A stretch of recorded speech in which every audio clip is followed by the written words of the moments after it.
Welcome back to Make Planning Make Sense. I'm Aaron, and I'm a director at Centro. And I'm Alex, a planner at Centro. Welcome back to the show. In this episode, I'm speaking with Paul Higgs MRICS, the founder of the Millbank Group and former senior executive at Barratt Developments PLC. I wasn't able to join this week's interview, unfortunately, but it's in the capable hands of Aaron over here, and it's a fantastic interview. You're going to love it. A bit of housekeeping. This episode was recorded before the New Towns Task Force published their shortlist of possible new towns.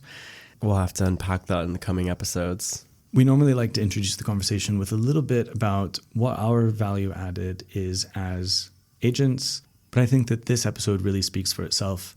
And the message here really is the SMEs are not all right. SMEs are a key component of the development industry and the built environment sector. Bear witness. So when the SMEs are disappearing, it is cause for alarm. We're delighted to announce that we've reached 1,000 downloads on all platforms. Whoa. Thank you so much to all of our listeners who have tuned in each week. We look forward we really look forward to bringing you more episodes in the coming weeks. Really, thank you so much, everybody. This has been an incredible journey, and 1,000 is just the beginning. Our handle is MPMS Podcast on all platforms. And please do keep sharing the podcast with anybody who you think might be amused, informed, incensed by having us in their ear 40 minutes a week. And that's all about keeping this conversation going. So thanks again. Here is our conversation with Paul Higgs. Paul Higgs, founder at Millbank Group. Thank you so much for joining us. Thanks for having me. Every time I speak to you, I am fascinated by what you have to say. You've got a terrific career, and we're really excited to have you on the podcast today. If you could talk a little bit about what that career has been for you. So I'm basically an SME property developer and have been for 40 years now, starting off doing really small little refurbs, building up to much bigger stuff. I had a 10-year stint in the middle. I worked for the PLC house builders. 23 years ago, I was head land at Barratt. So I'm a chartered planning and development surveyor, land planning and development, basically all I've ever done. That was the most succinct answer we've gotten so far on the podcast. Really appreciate it. And you also have a podcast of your own. I do have a podcast of my own. It's called Inside Property Development, and it's similar to this in some ways, really. I'm trying to talk to all sorts of industry experts, and my main focus for that and just generally is really trying to foster more collaboration and understanding within industry, because it is complex, but no one really, I think, fully understands and sees the full picture other than the people that are responsible for the full picture, which is the developer, yeah? And that's why I love things like this, right? Because we're talking about it and hopefully we're all learning and growing together. Exactly, because that is absolutely what needs to happen if we're going to get more housing built. For us, we want to make planning make sense, trademark. Good luck with that. Well, we're going to get on to yours, and I don't think yours is any easier. You talked a little bit about your purpose in the chat we had earlier about rebuilding the SME development industry. Can you tell me a little bit about the impetus behind that? I very often talk about a specific bit of research from the Home Builders Federation. So for people that have heard me talk before, they're probably getting bored with it. But you may or may not have seen it's a really interesting chart showing the peak of SME developers and smaller house builders, 1988. And there's been a massive drop-off ever since. The report that I always talk about goes up to 2017, where the numbers had gone from 12,500 to about 3,000. And that's the most up-to-date data that I've seen, but almost absolutely guaranteed since 2017, it'll be way less. And funnily enough, 1988 was the year that I started doing slightly bigger stuff and built my first single new build house, and I was only 21 at the time. So planning started getting really complex and much more expensive. That was really the main reason for the massive decline of smaller house builders, because historically they were just builders. They were really good builders, built 1, 2, 5, 10 10, 100, homes a year. It wasn't that easy, but it was relatively way easier than it is now. The main point of their work was the actual construction of the thing, exactly right? That. They were builders. But then, of course, all of these planning starts getting increasingly expensive and complex. Being a good builder wasn't enough. So they slowly disappeared. So planning has definitely gotten more complex. It's gotten incredibly expensive. I've got one just as an example in London Borough. Absolutely slam dunk of a grey-belt site. I mean, it's literally surrounded by development on all sides. It will still be a battle. It'll still probably have to go to appeal. Probably going to be for about 130 homes. Shouldn't have to go to appeal, but it probably almost certainly will. That's a £500,000 planning application. If we look at SME health as a sector, what do you think needs to happen for that to start to change? As you know, my sort of pet thing now and mission is trying to help rebuild the SME house building sector. Yeah? Very noble. I'm not too worried about what happens with the big guys. They can sort themselves out. But certainly in terms of like smaller developers, the cost and complexity of planning needs to be reduced. And I think there are a few key ways to do that. I would reduce the trigger level on affordable housing. And that's not because I don't want to provide affordable housing. I've mentioned many times before, I grew up in a council house. If it was up to me, I would be building 50%, if not more, affordable housing everywhere. The problem is, it really, honestly, just isn't viable in most places. And it's not being some nasty, greedy developer trying to not provide it and wangle himself out of it. I'd love to do it if I could. And so would a lot of developers. Particularly if you can just tick all the boxes, conform with all the policy, then why wouldn't you do it, right? It's not called fast track for nothing, right? Well, I mean, it's a really good point, actually, because it's not fast track anymore, because in London, for example, 35% of affordable pretty much doesn't work anywhere. Unless you're building at such a massive scale, a Canada Water, right? Going back to these sort of institutional builders, British Land in that case. And then you're just going to get stuck at Gateway 2. I'm just reminded of the conversation that we had with Richard Ashdown at ULL Property. Yeah. I don't know if you know him. Yeah. But yeah. He made the exact same point. He said, in 2017, when the GLA guidance came out and developers could go fast track, generally they went fast track. And the culture of resentment around it is disingenuous, I think. Well, look, like I say, I started doing my podcast because I realised just how little understanding there is within the sector about how things really work. For many, many years, it's almost been like us and them, like the planners v the developers. That's not the way to get more houses created, right? We've got to be collaborating, not fighting, yeah? So you're sort of arguing about things that isn't really the thing. And I know this for an absolute fact. Architects don't get taught land economics. Planners don't get taught land economics. So many people don't even know what a residual valuation is and how land is valued. And it's very interesting that they go on about developers and developers' profit, whereas in actual fact, that's not even the thing that's driving things. What's driving things is existing use values and landowners' expectations. And that's it. And it's very interesting. I was at some conference a couple of months ago. So there's a guy standing on the stage. They've just done a load of research. And one slide was saying the key issues in development, and the headline on the slide was viability, right? Which is absolutely right. That is the key issue in development. Yep. And his partner sort of in this research was some sort of local authority, public sector-y organisation. And the next slide said local authority planners' biggest gripe is that developers never submit policy compliance schemes. And that says it all. On one hand, they're saying viability is the biggest issue, which it is. And on the other hand, they're even questioning why we don't submit policy compliance schemes. I'm in this job because I like it. If I wanted to be in a job to have slap fights for money, I would not be in planning. I'm interested in this and I'm passionate about it. But successful things have been built before 1947. Look, I talk about this a lot. The most housing that was built in this country was in the interwar period, right? Between the First and Second World War, when there was no Town and Country Planning Act.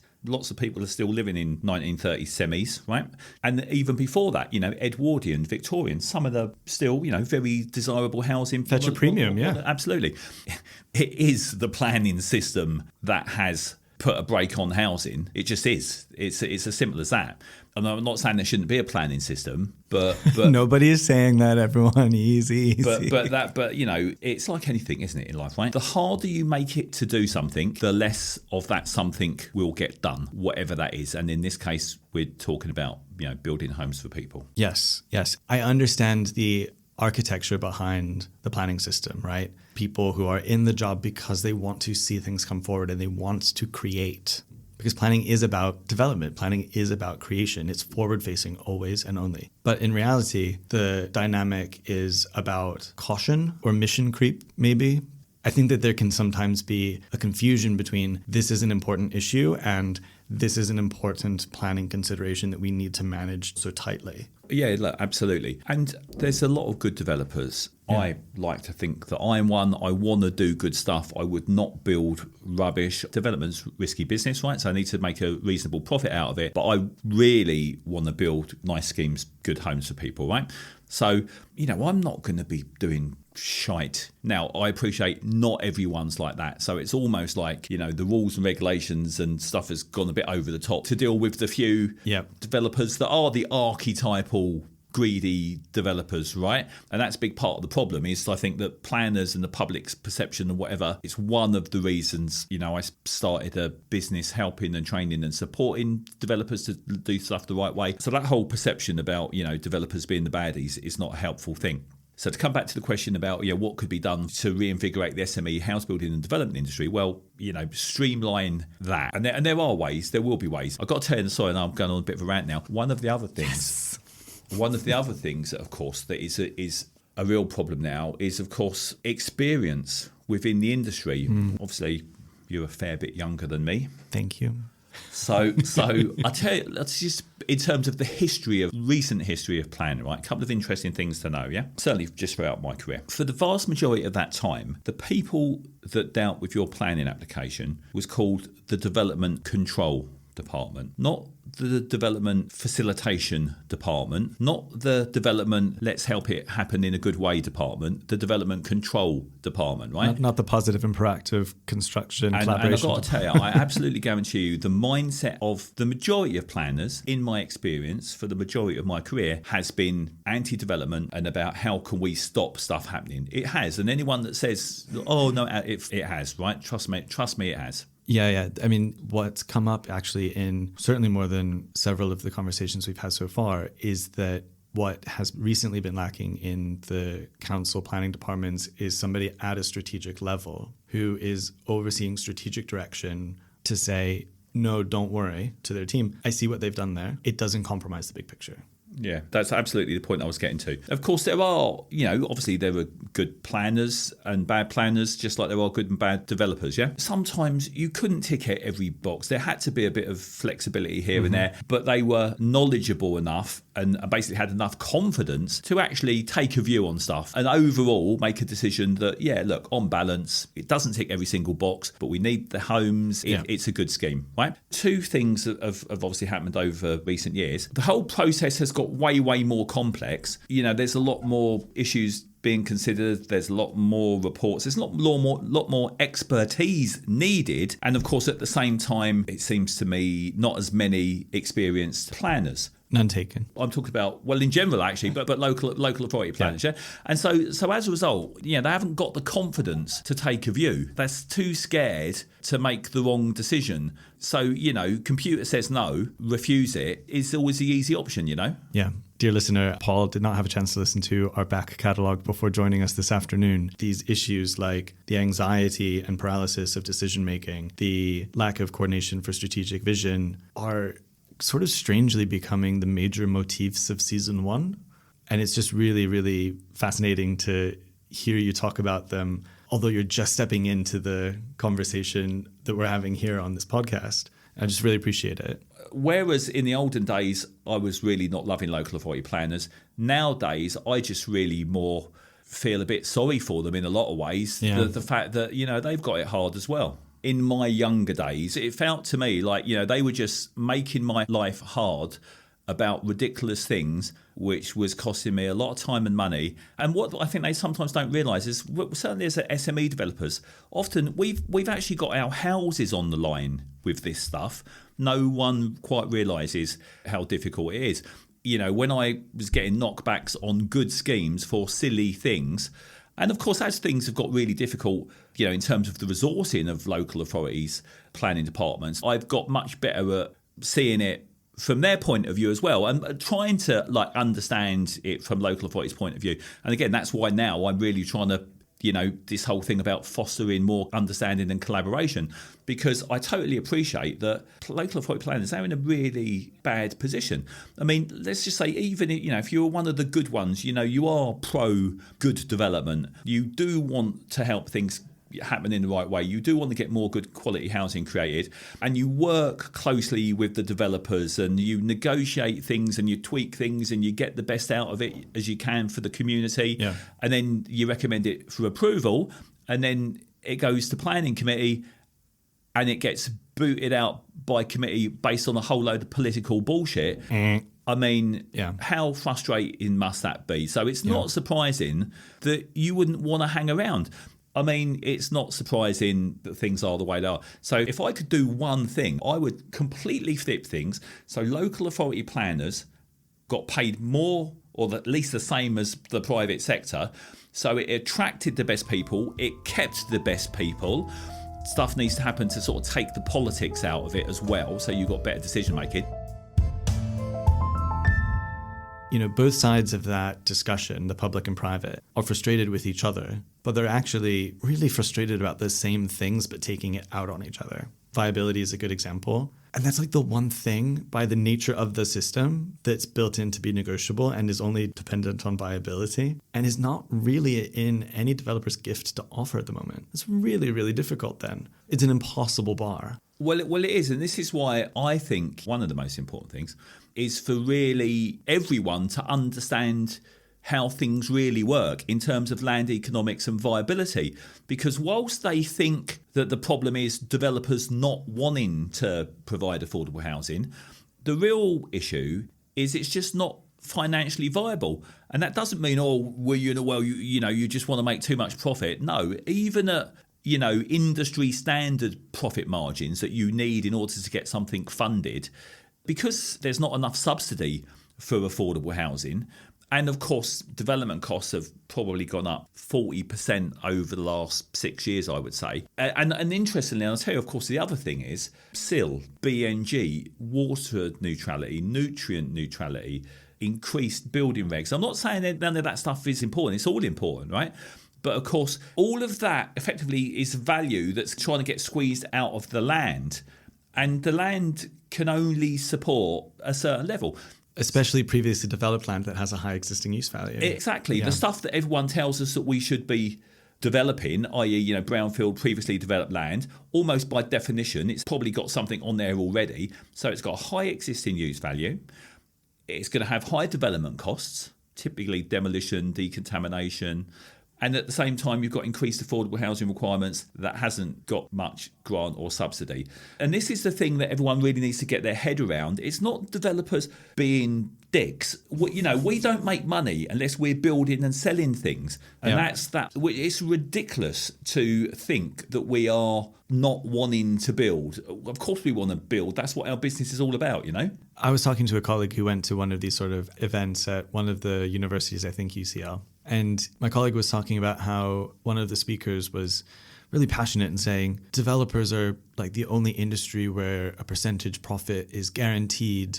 That kind of just stuck in my ears because A, no, and B, residential developers are one of the only industries where their profit's capped because the surplus, which is the value capture, it's in the name. Unless all of a sudden it becomes really, really profitable to build houses at the policy expectation for affordable housing provision. And it's not a guarantee of their profit because a lot can go wrong after planning as well. It's about financing, like you said. So I just really wanted to come back to that point. So developers' profit margins are industry standard, I'm going to call it 20% of GDV. At some point, you're going to have to almost certainly borrow money. It's going to be a valuer. It's going to appraise a site. They're probably going to use that figure in their development appraisal. Banks or lenders, someone's going to need to lend you money. They're going to want to see at least that profit margin in a development appraisal before they'll lend you money. And the reason that is the number, that is about the minimum safe, sensible figure to have everyone's arse covered and hopefully not lose money if and when the market changes and things go a bit wrong, as they always do at some point, right?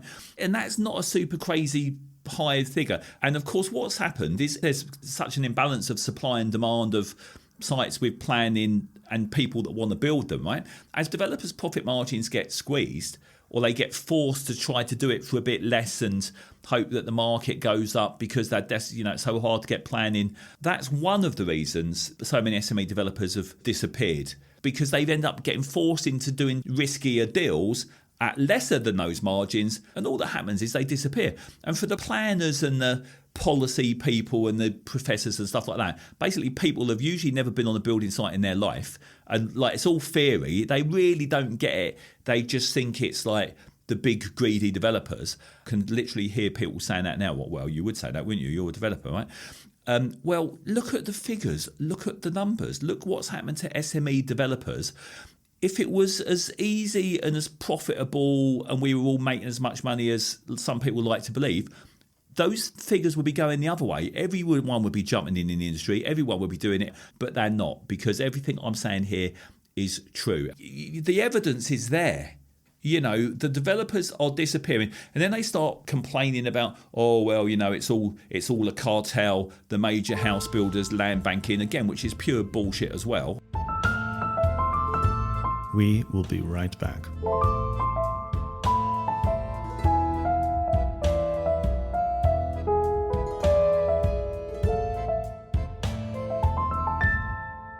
Tell me about the land banking, because it's one of those things that has come up in academic spaces.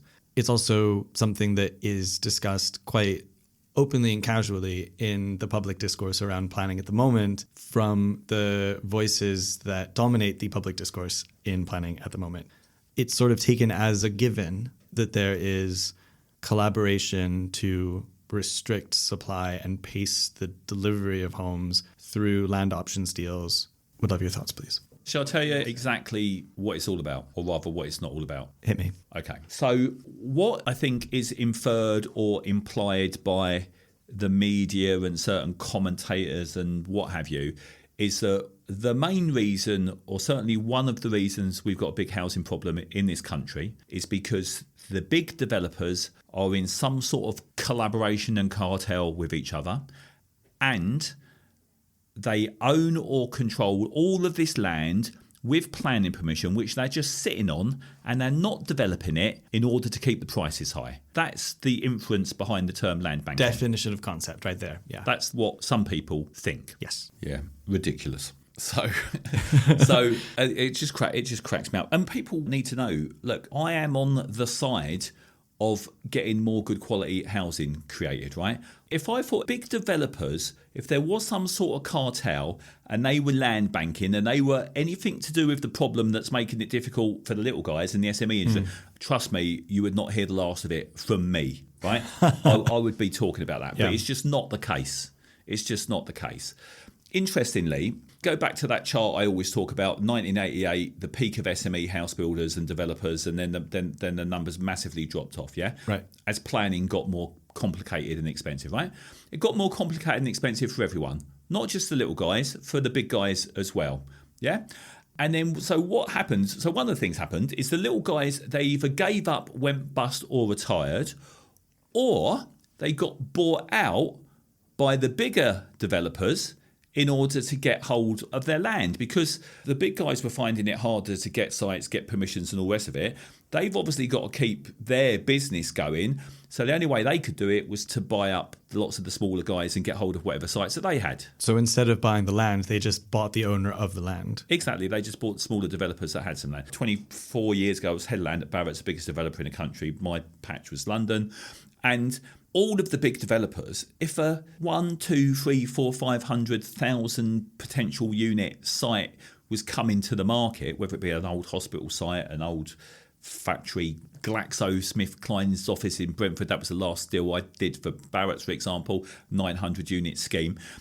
You know, everyone, all the big guys, all those major house builders, they all want and need the same sites to feed the machine. So the last thing they're doing is collaborating with each other to, like, you know, you would not believe that the competition amongst the major house builders is massive. They're not doing each other favours because the supply of land with development potential is restricted, and we all need it, whether you're a big guy or a small guy. So to try to infer that there's some bullshit cartel and they're divvying it up between them, that's just not how it works. It's interesting to think about their competition not for profit from the the sale of homes, but competition for the raw resource of land. You know, you could be biggest developer in the country, you could be me or, you know, another SME developer just doing a 10, 20, 50, 100 homes a year, whatever. Doesn't matter how clever you are, how good you are with this stuff, how much money you've got to find the site, you've got to get the planning permission. So it is all about land. I live in a much more densely populated country than I grew up in. And sometimes it feels like there's no land. But that is a lived perception issue. There's land, right? I don't think that we're making the best use of it. I don't think that when we do develop greenfield lands that we're doing that in a responsible way. I mean, by all means, develop greenfield sites. If we need the houses in those spaces, then that's an important thing. But like these single family detached little cubes, I just don't get it. Separate issue. But it's all about land, like you say, right? The finite resource that the developers really fight over is the land. It is. But remember also, developers, they make their money by building and selling houses. They do not make their money by sitting on land. So this whole thing about land banking is just ridiculous. And there's been numerous, reports, independent inquiries and stuff that have found that. You know, for something that may or may not even exist, it's a fantastic term, right? You hear that and you're like, well, that doesn't sound fair. So when I was at Barratt's, they were building about 14,000 homes a year. And of course, like any PLC, the city wants to see that they've got a pipeline to keep developing 14,000 homes every year and actually growing 15,000, more and more and the rest of it, right? And of course, the big house builders, as a business, they want a pipeline to know that they can keep developing and building into the future, yeah? A housing land supply, not only in policy terms, but in a business model. Yeah. Absolutely. But of course, you know yourself now, a planning permission only lasts 3 years anyway, yeah? And it takes a lot of time and money to get. So I've just told you my little example, 130 unit site, probably £500,000. Right. So what house builders, any developer actually, doesn't do, you don't spend, £500,000 or £1 million or £2 million or £5 million, which, if you were talking about a massive site, the type of money that you need to spend for something that's only going to last for 3 years to then just sit on it and not develop it. It just makes no absolute logical sense. It just doesn't happen, right? I can't speak to the scale at which it happens, but of course there is the technical lawful implementation, right? You dig the ditch or you demolish a corner of a whatever, and you have, therefore, for the purposes of the Planning Act, implemented your permission, yeah. So there's a safeguard in that sense. But I can say, being a planner before and then into this particular viability crisis, that used to be a thing to get you over the next maybe 6 or 8 months. Now we're seeing more applications and more clients saying, we need to lawfully implement this because we can't spend another £700,000 to get permission if it lapses. But it's going to be a few years, until they can get started. Exactly. So I'll come back to that. But so just to finish off on the land banking thing, yeah.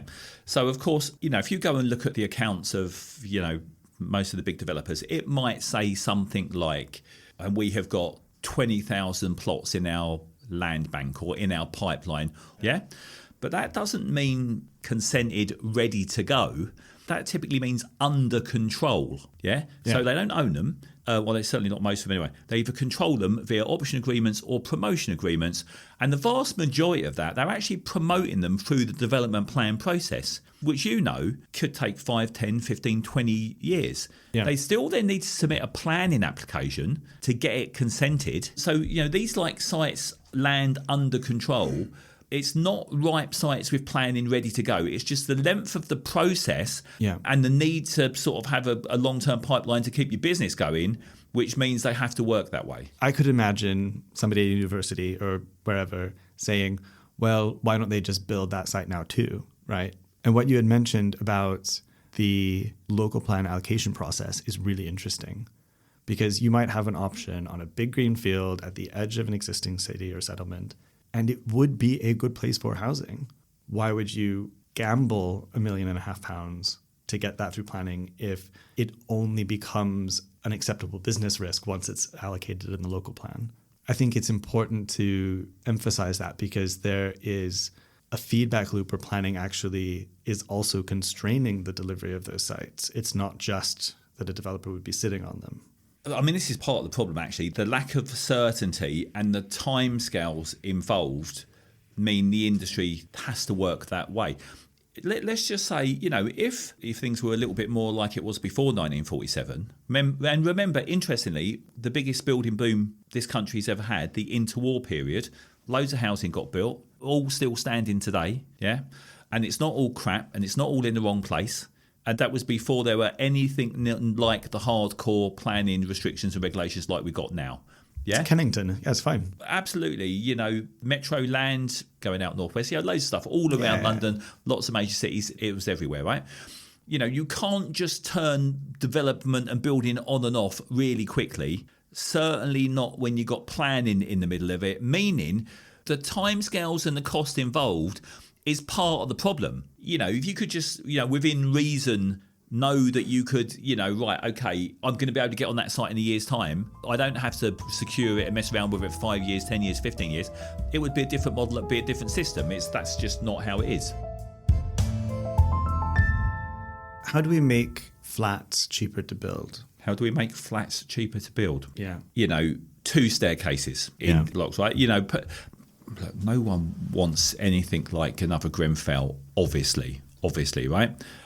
So what tends to happen is, with all sorts of things, right, you get lots of sort of knee-jerk reactions and panics and people like, let's change rules, let's change policies, but haven't actually really thought through the full implications of all of this stuff. So, that's planning. Look, it is massively complex business. There's a lot of different interrelated bits involved. And whilst people don't really understand how it all works, they just go making their little bits of policy here, making a little bit of policy there, not realising how it impacts upon viability in particular. And this is exactly what's happened. It's all built up to a point whereby stuff just isn't generally viable. It's like, well, okay, 10% B&G, right? Well, that sounds great. There's nothing wrong with that. Of course, we need more biodiversity. We need to be looking after nature. Absolutely, we do. But all of these sort of like policymakers, and it's a little bit here, a little bit there, and the rest of it, they don't really get it. And of course, because they think developers are all making fortunes and we're all lying, well, you would say that, they sort of don't believe us. But the evidence is there, isn't it? It's wild to have such a failure of trust. And it goes back to what you were saying about, the greasy developer. It goes back to the us versus them mindset that's really pervasive. How did the people building the homes become the enemy? I've thought about that a lot. I do good stuff. I've won a whole ton of awards. I want to do good stuff. And a lot of other developers do as well. But I'm embarrassed. I don't want people to know I'm a property developer, right? People somehow seem to forget that unless you're fortunate enough to have a council house, you almost certainly live in a house that was built by a property developer. And also, interestingly, on the bit of land that absolutely certainly was once a field. Might have been 200 years ago, who knows? Yeah. So that's a big part of the problem, really. The whole narrative around greedy developers, the whole system is set up for conflict, It's just sort of a weird sort of concept to think everything we have to do and build has to be perfect, or perfect enough that we've thought about it on a site-by-site basis for 18 months at a time. And that just wasn't the case when everything else around it was built. Yeah, obviously we hear the horror stories, right? But most development, the vast majority of development, isn't bad, and it lasts a long time. Yes. It's not like you're not seeing stuff having to be knocked down all the time. It's like pretty okay, right? If you're an SME developer, look, they absolutely build the best stuff because they tend to be a bit more local. They're embedded in their communities. They really, really care about what they do, and they create good stuff. That's one of the reasons it's so important that industry survives and is rebuilt. To build on that, somebody on the Planning After Dark podcast was saying that she was driving through the north of England and she was really impressed by the quality of some of the residential estates that were being built now. Somebody close to her had said, well, that's because they're a small business and they are based here. I heard that, actually. I think I heard that one. This was quite interesting, right? This is one of my other pet things, really. Like, I'm not going to be having to go at the big house builders. One, I used to work for them. And two, they are generally not that bad, not how people try to make out. Having said that, in my opinion, right, big business is probably an out of the control big business, and the focus only on profit and growth and stuff like that is the biggest problem in society, actually. Capitalism. Out of control capitalism that's just focused on continual growth and continue increased profits. That in itself is just not sustainable, yeah? That's why I'm much more little people doing good stuff in their local communities is absolutely what we need. What would you love to see change? I think more understanding and collaboration between planners and developers would be massive. When you say planners, do you mean local authority planners, public sector, private sector planners? People like yourself, obviously, because you are, we're having conversations like this, not just here now. So you are probably more aware that we've absolutely got to work together. That is probably the number one thing. Yeah, and of course, once that happens, people will perhaps start looking at policy differently. They'll start being a bit more flexible in terms of how it's implemented. If we say it's not viable, it probably isn't viable. We're not just lying all the time. Look at the numbers. Yeah. Why are SME developers disappearing? It's not because we're all making so much money and it's so easy, We floated away, yeah. The affordable housing crisis is just not going to be solved within the margins of a viability fight anyway. It just won't. We need massive subsidy. Yeah. That's just got to happen. And I know that's obviously not an easy thing for government when, finances are the way they are. But that is, you're not going to get any housing, private or affordable, unless there's a lot more subsidy put into affordable housing. Completely agreed. But we talk about it in terms of subsidy and grant, right?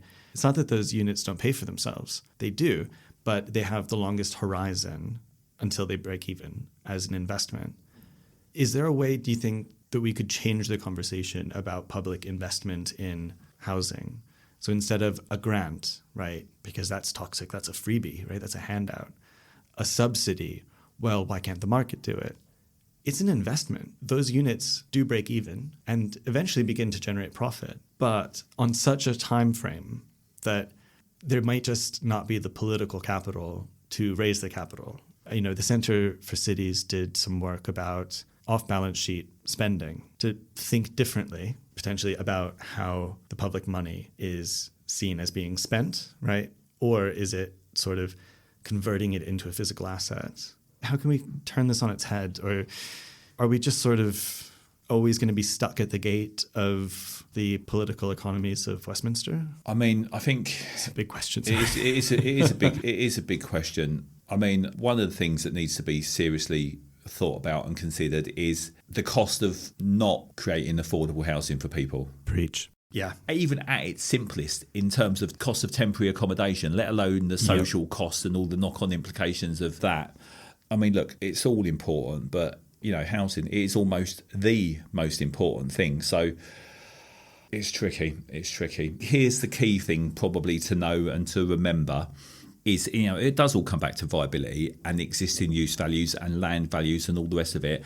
Weirdly, for a property developer, I'm pretty anti-capitalist, actually, right? I did clock that contradiction, yeah. So, there have been numerous attempts at development land tax over the years. Typically, what happens is Labour or a Liberal government will bring it in. All the landowners will just sit on their land. They won't sell. And the whole market stops, and then the Conservatives typically get in, and then the land tax gets taken away and the development starts again, right? But I'll tell you what's then happened, though, very cleverly, actually, all sorts of stealth land taxes effectively came into being, which we have to take account of. SIL, Community Infrastructure Levy, came in. That was meant to replace Section 106. It didn't replace Section 106. We ended up with both. You can only tax stuff so much before stuff stops. And that's pretty much where we are now. Because if the result of all of those means that land values are getting pushed to the point whereby they are at or close to or below existing use value, all that'll happen is landowners won't sell. Of course they won't. Why am I going to sell my stuff for less than it's worth? And that's what's happened. So stuff has now, land values are effectively taxed to the point whereby it doesn't make sense for landowners to sell in a lot of places. And of course, the other thing, and this is, when it comes to housing numbers, housing supply, housing allocations, viability just doesn't get properly considered. Site allocations are fine, but it's sort of strange to me that we keep taking that process seriously when it obviously isn't connected to reality. Well, that's another one actually is, new towns, right? Yeah. Important, we need them. They're part of what needs to happen to get us the housing that we need. But when the numbers are so focused on that, that's just like ridiculous because they take so long to come about. And then very often, I don't know if you remember like eco towns and stuff like that. And then next thing you know, the goalposts get moved and you ain't going to get any of it anyway. So to look at housing numbers and for people to be relying on some massive new settlement's going to happen of 10,000 new homes, that's probably 5 years down the line if you're lucky. Yeah, especially because the promise is up front that the infrastructure will be up front. And it's like, we don't know the boundaries of these places yet. It's just not a 5-year project. Well, again, which is why I keep banging on about SME developers being so important. Yeah. Because 1, 2, 5, 10, 20, 50 really well-designed homes where they need to be. That is, in my opinion, what we really, really need. We have talked a lot of doom and gloom, because it is difficult. However, for SME developers, who we massively need, as we know, there is big potential as long as they do things the right way. So it's not, not every planning application is 500 grand. But, you might be 25, 30, 40, 50 on a much smaller scheme, as long as you know what you're doing and you're doing it the right way.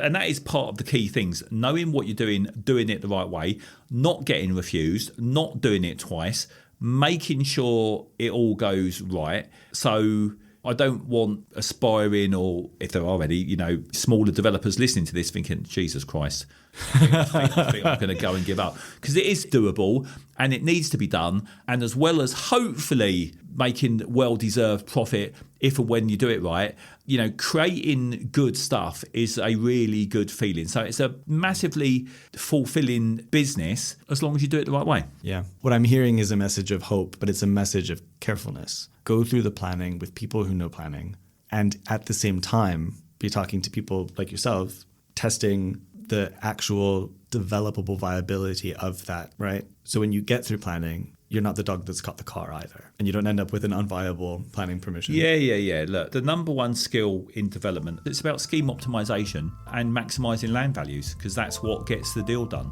But linked to that, of course, for something sensible and viable that's going to get planning pushing as quickly as possible. Yeah, I think that's a good place to end the conversation.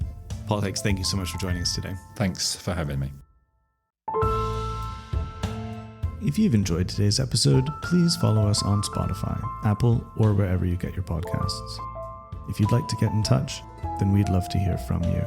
Please write to us at podcast@centroplan.co.uk. Make Planning Make Sense is presented by Centro Planning Consultancy and recorded in beautiful London, England. Its executive producer is me, Aaron Zimmerman. Additional production by my colleague and co-host Alex Roth. Marketing and promotion by our colleague Reese Raymond. Graphic design by our colleague Mariam Malaxi. Music by Joseph McDade. From all of us here at Centro, thank you so much for listening.